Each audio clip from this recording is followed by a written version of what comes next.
माननीय सदस्यगण,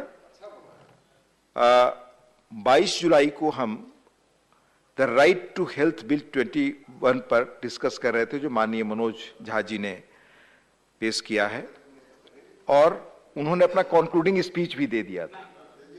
concluding speech नहीं हुआ था, प्लीज।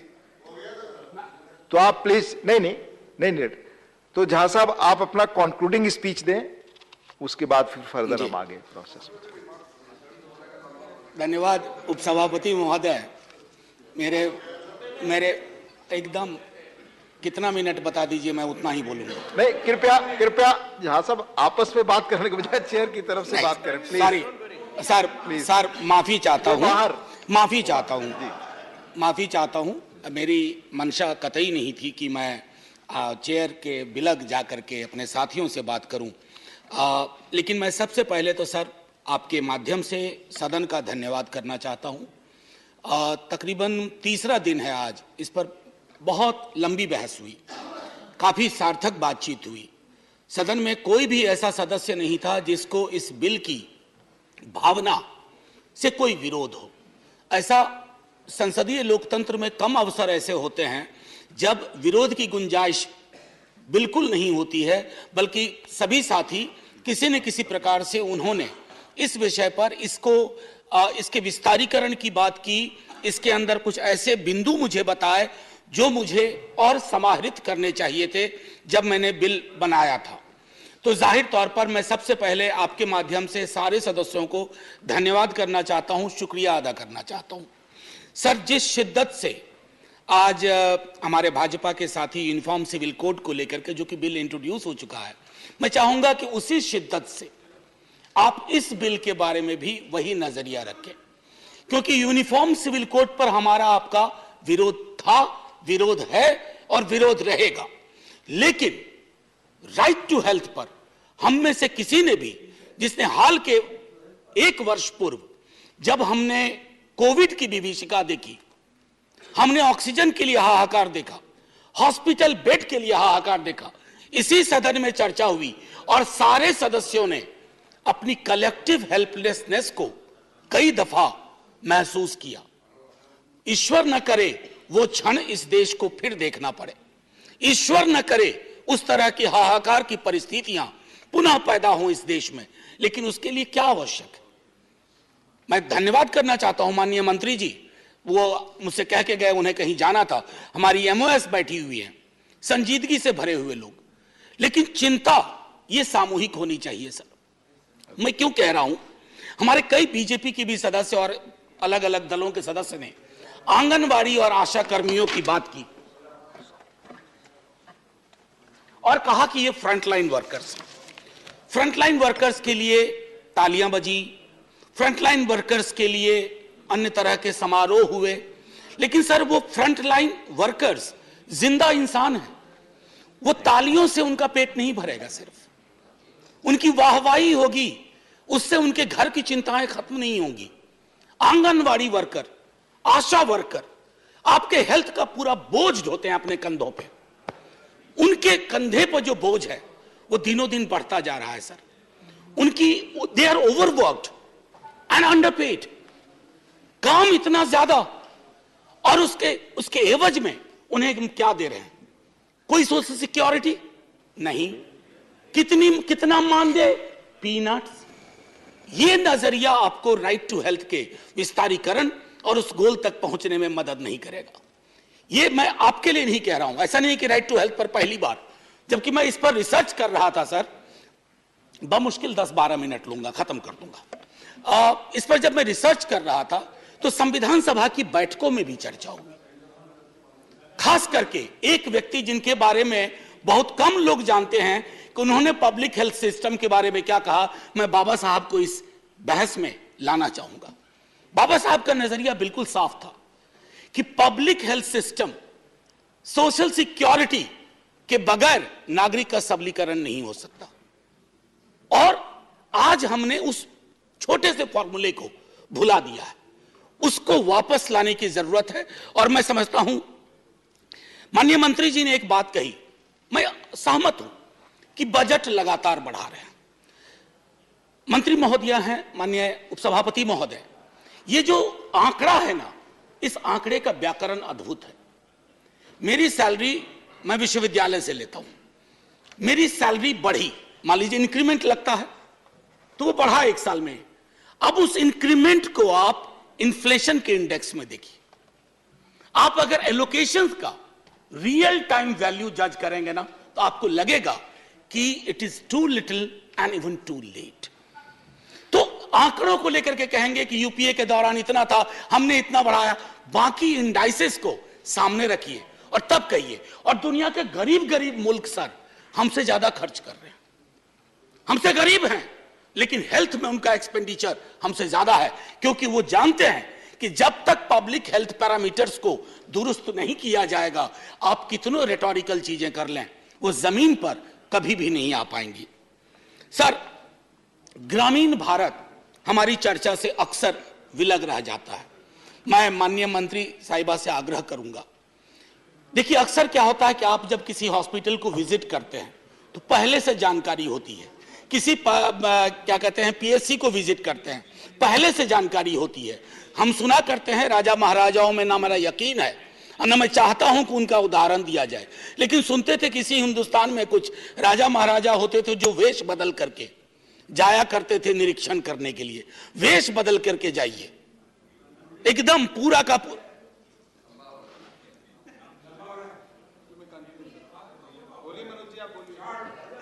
आप बोले, आप इधर चेयर की तरफ देखें प्लीज, आपस में एक माननीय उपसभापति महोदय, एक 2 उदाहरण छोटा छोटा दूंगा।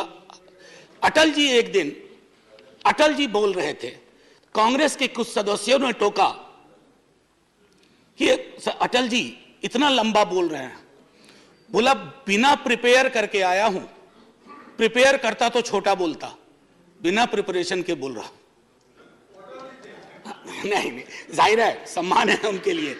और मैं इसलिए कह रहा हूं कि मैंने पहले कह दिया था ज्यादा वक्त नहीं लूंगा। मैं जानता हूं आज शुक्रवार है, आप सबको कोई ना कोई एंगेजमेंट तुरंत बाहर होगा और मजबूरी है, पार्टी व्हिप है कि बैठना है। एनीवे, माननीय सभापति महोदय, तो ग्रामीण भारत को लेकर के जो मेरी चिंताएं थी, मैंने कहा एक, मैं अगर राइट टू हेल्थ अगर हमने इंश्योर कर लिया, मुझे याद है जब आरटीई की बात हो रही थी तब भी बहुत लोगों की आपत्तियां थी कि इससे क्या होगा, इससे क्या बदलाव आएगा। जब आप किसी चीज को इस तरह से लेजिस्लेटिव फ्रेमवर्क देते हैं तो उससे क्या होता है ना कि अन्याय जो लोगों के साथ दर बदर होता है अलग अलग स्तर पर। और मैं एक छोटा उदाहरण दूंगा, ये ऑक्सफैम की इंडिया डिस्क्रिमिनेशन रिपोर्ट, मैं इसको पढ़ना नहीं चाहता सर, मैंने मार्क किया था इसमें कि कई राज्यों में स्थिति है कि इन पेशेंट केयर में किस तरह का डिस्क्रिमिनेशन होता है, खास करके अगर आप अनुसूचित जाति, जनजाति, अत्यंत पिछड़े वर्गों से आते हैं या आमतौर पे आप गरीब हैं। अगर मैं वर्गीय श्रृंखला की बात करूं, ये विस्तार में ये रिपोर्ट बताता है। मैं माननीय मंत्री जी को ये रिपोर्ट भेज दूंगा ताकि आपके माध्यम से इस पर नजर पड़े तो इस पर कुछ चर्चा हो कि आखिर डिस्क्रिमिनेशन के कितने लेयर्स हैं और कैसे हम इम्यून होते जा रहे हैं। एक और चीज सर कह करके, what I wanted to actually say sir, जब मैंने कहा कि legislatively guaranteed right will make access to health legally binding and ensure accountability. दवाई की बढ़ती कीमतों के बारे में मैंने पहले भी कहा था, दोबारा कह रहा हूं, मेंटल हेल्थ, मानसिक रोग को लेकर के बहस में भी कम चर्चा हुई थी। मेरा उद्देश्य था कि इस पर व्यापक चर्चा हो, क्योंकि कोविड पेंडेमिक के बाद मेंटल हेल्थ के केसेस में बाढ़ सी आई है और उस बाढ़ की वजह से सर एक बड़ी आबादी है जो अफोर्ड नहीं कर सकती है। इंश्योरेंस कंपनियां हैं, उनसे आप कभी बात करके देखिए, रैंडम चेक करवाइए, कई सारे जो मेंटल हेल्थ एलिमेंट हैं उनको वो क्लेम में आने ही नहीं देते हैं। ये सारी चीजें मैं समझता हूं कि अगर हम इस पर चर्चा करें। फ्रंटलाइन वर्कर्स के बारे में मैंने आपसे कह दिया, सिर्फ इतना कहूंगा कि सुप्रीम कोर्ट ने भी अप्रैल 2022 में पेमेंट ऑफ ग्रेच्युटी एक्ट को कहा था एप्लीकेबल करो आंगनवाड़ी सेंटर्स में। ये मैं माननीय सर्वोच्च न्यायालय के माध्यम से कह रहा हूं। और एक आखिरी टिप्पणी करके खत्म करूंगा, ये जो लाभार्थी है, ये लाभार्थी शब्द बहुत प्रचलित हो गया। Our people are not our beneficiaries. They are the citizens of this country. Part of the paradigm which is called welfare state. और वेलफेयर स्टेट में ये लाभार्थी की संज्ञा कि ये लाभार्थी, कोई लाभार्थी नहीं है सर। मैंने बार बार कहा इसी सदन में, बड़े कोई भी पार्टी, आजकल तो कंपटीशन चल पड़ा है, मुफ्त मुफ्त मुफ्त। अरे मुफ्त कुछ नहीं है, उसका टैक्स है, किसी भी फॉर्म में हो, आप उसके टैक्स का एक मिनिमम रिलीफ दे रहे हैं, इसको मुफ्त मत कहिए। और ये बेनिफिशियरी के नजरिए से मत देखिए, राइट के नजरिए से देखिए, अधिकार के नजरिए से देखिए।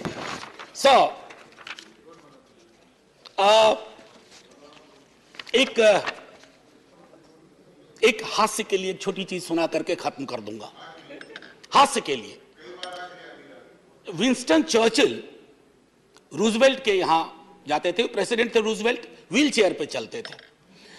और चर्चिल अपने विट के लिए फेमस थे, हालांकि उनकी पॉलिटिक्स से हम लोग इत्तेफाक नहीं रखते हैं, कभी नहीं रखेंगे। तो चर्चिल साहब को व्हाइट हाउस में ही कमरा मिला करता था, तो वह नहा रहे थे और उनकी नहाने की आदत थी कि नग्नावस्था में नहाते थे।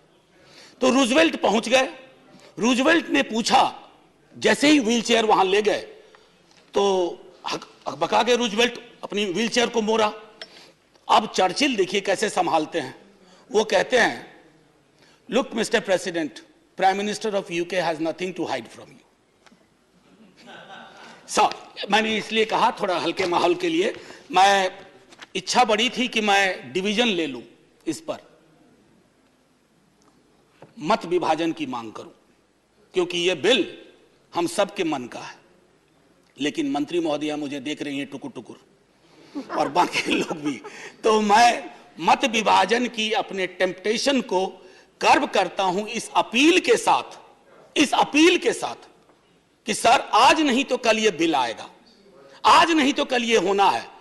आप तो दूसरों की भी चीजों का श्रेय लेते हैं, ये करके अपना श्रेय खुद ले लीजिए।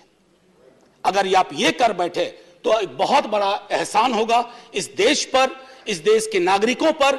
और शायद एक आगे जब हम बात करेंगे ना, तो हेल्थ को लाभार्थी के नजरिए से नहीं, अधिकार के नजरिए से बात करेंगे। हमारे आशा कर्मी प्रोटेक्टेड होंगे, आंगनवाड़ी कर्मी प्रोटेक्टेड होंगे, डॉक्टर पेशेंट रेशियो बेहतर होगा, पीएचसी लैक लस्टर नहीं होगी, सरकारी अस्पताल में कुत्ते नहीं सो रहे होंगे बेड्स पे, ये शायद बेहतर परिस्थितियां होंगी। Thank you so much sir, thank you to all my friends for great participation.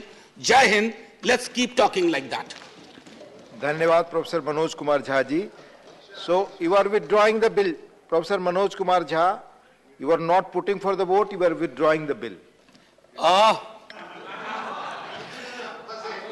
Sir नहीं, देखिए मैं एक इसमें सर करार करवाना चाहता हूं, आप यूनिफॉर्म सिविल कोड वापस ले लीजिए बिल को।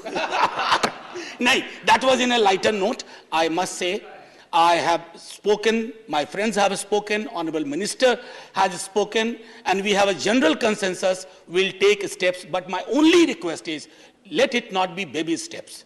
Let it to be a huge step at one point of time, and do it soon, and I withdraw the bill from voting. Has he leave of house to withdraw the bill? The bill is withdrawn. इस bill पर 15 लोग बोल चुके हैं और लगभग 4.5 घंटे से अधिक बहस हुई। धन्यवाद। Now we move to